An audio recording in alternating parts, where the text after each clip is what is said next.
ಆಗ ಆಗ ಒಂದು ನಮ್ಮನ ಸಂಪ್ರದಾಯ ಇದೆ, ಗ್ರಹಣ ಕಾಲದಲ್ಲಿ ಊಟ ಮಾಡಬಾರದು ಅಂತ. ಇದನ್ನು ಮತ್ತೆ ತುಂಬ ತಪ್ಪು ತಿಳ್ಕೊಂಡಿದ್ದಾರೆ. ನಾನು ಒಮ್ಮೆ ಧಾರವಾಡದಲ್ಲಿ ಒಂದು ಸೆಮಿನಾರಿಗೆ ಹೋಗಿದ್ದೆ. ಆ ಸೆಮಿನಾರ್ನ ಉದ್ಘಾಟನೆಗೆ ನಮ್ಮ ಮಾಜಿ ಮುಖ್ಯಮಂತ್ರಿಗಳು ಬಂದಿದ್ದರು, ಶೆಟ್ಟರ್.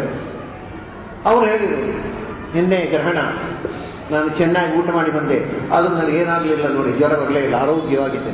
ಎಂಥ ಪೆದ್ದು ತಂದರೆ, ಗ್ರಹಣದಲ್ಲಿ ಊಟ ಮಾಡಿ ಜ್ವರ ಬರುತ್ತೆ ಅಂತ ಎಲ್ಲಿಯೂ ಹೇಳಲಿಲ್ಲ, ಯಾವ ಶಾಸ್ತ್ರಲ್ಲೂ ಹೇಳಲಿಲ್ಲ. ಈ ಗ್ರಹಣದಲ್ಲಿ ಊಟ ಹೀಗೆ ನಾವು ಪೆದ್ದುತನದಿಂದ ಮಾತಾಡುವುದೇ ನಾಗರಿಕತೆ ಆಗ್ಬೋದಿದೆ. ನಾನು ಊಟ ಮಾಡಿದೆ, ನನಗೇನು ಆರೋಗ್ಯವಾಗಿದ್ದೇನೆ.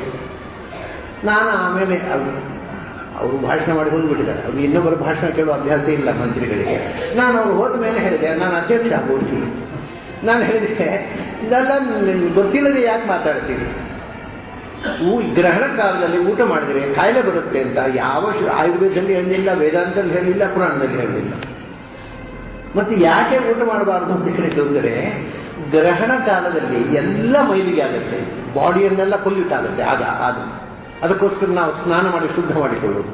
ಆದರೆ ನಮಗೆ ರಾಹು ಮುಟ್ಲಿಕ್ಕೆ ಆಗದಿರುವ ಒಂದು ಸಂಗತಿ ಇದೆ ನಮ್ಮಲ್ಲಿ, ಅದು ನಮ್ಮ ಮೈಂಡ್, ಬುದ್ಧಿ ತುಂಬ ಶಾರ್ಪ್ ಆಗಿರುತ್ತೆ. ಅವಾಗ ಹಿಂದೆ ಇದನ್ನು ಗಮನಿಸಿದರು, ತುಂಬ ಶಾರ್ಪ್ ಆಗಿರೋದು ಬುದ್ಧಿ. ಆದ್ದರಿಂದ ಆ ಸಮಯದಲ್ಲಿ ನೀವು ಏನಾದರೂ ಮೆಡಿಟೇಷನ್ನು ಜಪ ಮಾಡಿದರೆ ಬೇರೆ ಸಮಯಕ್ಕಿಂತ 10 ಪಟ್ಟು ಹೆಚ್ಚು ಅದು ಪರಿಣಾಮಕಾರಿಯಾಗುತ್ತೆ.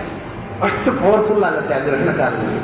ಆಗ ನೀವು ಊಟ ಮಾಡಿ ಹೊಟ್ಟೆ ತುಂಬಿಬಿಟ್ರೆ ಜಪ ಮಾಡಲಿಕ್ಕೆ ಆಗೋಲ್ಲ.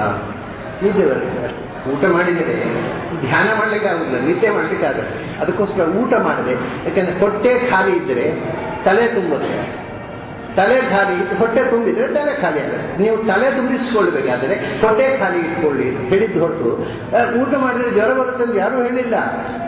ನಿಮಗೆ ತಲೆ ಇದ್ದರೆ ಅದನ್ನು ಉಪಯೋಗಿಸಿ, ಹೊಟ್ಟೆಯನ್ನು ಉಪಯೋಗಿಸಬೇಡಿ ಅಂತ ಹೇಳಿದ್ರು. ತಲೆ ಇಲ್ಲದವರು ಅದನ್ನು ಕಣ್ಣೆ ಮಾಡಲಿಕ್ಕೆ ಉಪಯೋಗಿಸ್ಕೊಳ್ರು. ಒಂದು ವಿಷಯ ನಮಗೆ ಅರ್ಥ ಆಗೋದಿಲ್ಲ, ಪ್ರಾಚೀನರು ಹೇಳಿದ್ದು. ಹಾಗಾಗಿ ಆ ಸಮಯದಲ್ಲಿ ಮೆಡಿಟೇಷನ್ ಮಾಡಿ ಅಂತ